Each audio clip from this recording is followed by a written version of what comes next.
You've just set up a great looking wide shot during the pinnacle moment of your film. You want to hold the wide shot for the majority of the scene because you want to utilise that close-up for the climax.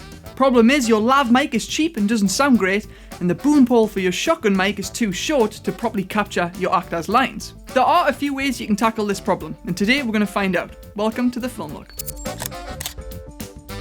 Rocket Stock's Lightning Pack Illuminate is a sure way to impress your viewers. Shot using digital cinema cameras in 4K, it's an unbeatable way to lift your video to new cinematic heights. Head over to rocketstock.com or click the link in the description below. There are actually a few different ways you can capture audio in a wide shot without having to get an extra long boom pole or buying expensive radio mics. Turn your talent around.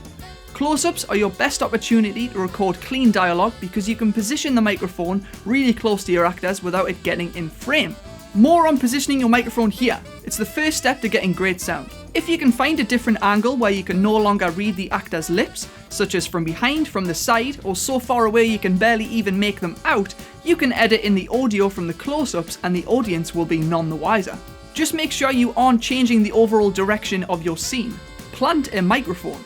If there is an object between the camera and the actors, you could use it to hide the microphone in shot. Aim the microphone towards your actors and get it as close as possible. You might have to position your actors closer to the planted microphone to capture your actors' lines better. Again, try to find a middle ground between standing to your creative vision and capturing solid audio.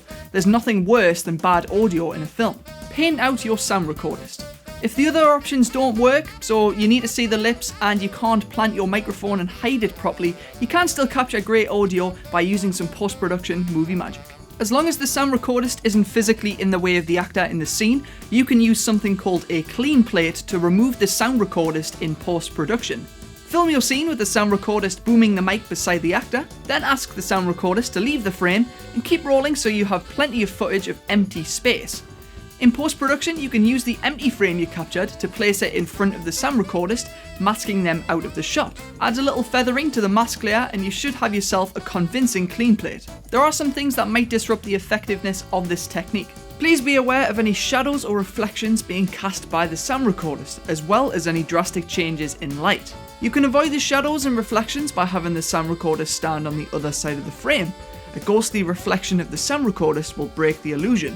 And if the sun just went behind the clouds, your clean plate will no longer work. If you're new to sound recording, check out our indie film sound guide right here, which will go through all the basics of sound for beginners. And also click on the orange lens cap to keep notified, get subscribed, and remember to achieve it one shot at a time.